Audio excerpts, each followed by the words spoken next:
இன்றைய முக்கிய செய்திகள். தமிழக வெற்றிக் கழகத்தின் தலைமை நிலைய செயலக அறிவிப்பு. தமிழக வெற்றிக் கழகத்தின் பொதுச் செயலாளர் என். ஆனந்த் அவர்கள் வெளியிட்ட ஒரு அறிக்கையை இப்பொழுது பார்ப்போம். தமிழக அரசியலில் ஒரு முக்கிய மைல்கல் எட்டப்பட்டிருக்கிறது.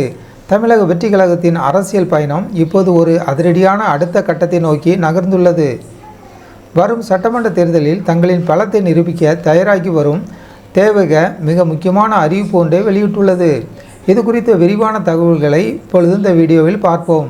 தமிழக அரசியலின் மாற்றத்திற்கான முதன்மை சக்தியாக உருவெடுத்துள்ள தமிழக வெற்றிக் கழகம் தனது தேர்தல் வியூகங்களை அதிகாரப்பூர்வமாக வகுக்க தொடங்கியுள்ளது. இது தொடர்பாக கட்சியின் பொதுச் செயலாளர் திரு என். ஆனந்த் அவர்களின் வெளியிட்டுள்ள அறிக்கையில், வரும் மார்ச் 29ஆம் தேதி ஞாயிற்றுக்கிழமை அன்று ஒரு வரலாற்று சிறப்புமிக்க கூட்டம் நடைபெற உள்ளதாக அறிவித்துள்ளார்.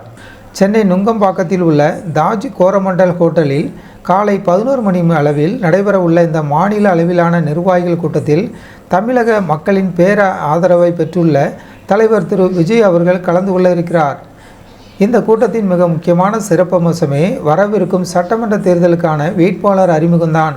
தமிழகத்தின் 234 தொகுதிகள் மற்றும் புதுச்சேரியின் 30 தொகுதிகள் என மொத்தம் 264 தொகுதிகளுக்கும் போட்டியிட உள்ள வெற்றி வேட்பாளர்களை தலைவர் விஜய் அவர்கள் நேரடியாக அறிமுகம் செய்து வைக்க உள்ளார். இது தமிழக அரசியல் களத்தில் ஒரு பெரும் அதிர்வலையை ஏற்படுத்தும் என்று எதிர்பார்க்கப்படுகிறது. வார்த்தை ஜாலங்களால் மக்களை ஏமாற்றும் அரசியலுக்கு மாற்றாக உண்மையான ஜனநாயக அரசியலை முன்வைப்பதே தங்களின் நோக்கம் என தேவக உறுதிபட தெரிவித்துள்ளது. குறிப்பாக தேர்தல் நடத்தை விதிமுறைகளை முழுமையாக பின்பற்றி இந்த நிகழ்ச்சி ஒரு உள்ளரங்க கூட்டமாக நடத்தப்பட உள்ளது.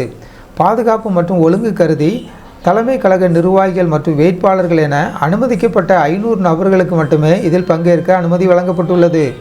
மற்ற தொண்டர்கள் மற்றும் பொதுமக்கள் கூட்ட நெரிசலை தவிர்க்க வேண்டும் என்பது தலைமையின் முக்கிய கோரிக்கையாக உள்ளது. மேலும் தேவகவின் சின்னமான விசில் சின்னத்தில் போட்டியிடும் வேட்பாளர்களின் வெற்றிக்காக கிளை முதல் மாநிலம் வரையிலான அனைத்து கழக தோழர்களும் முழு வீச்சில் தேர்தல் பணிகளை மேற்கொள்ள வேண்டும் என பொதுச் செயலாளர் வேண்டுகோள் விடுத்துள்ளார். களத்தில் இறங்கி மக்கள் பணியாற்ற தயாராக உள்ள தேவக வேட்பாளரின் பட்டியல் வெளியானதும் தமிழக தேர்தல் களம் இன்னும் சூடுபிடிக்கும் என்பதில் ஐயமில்லை.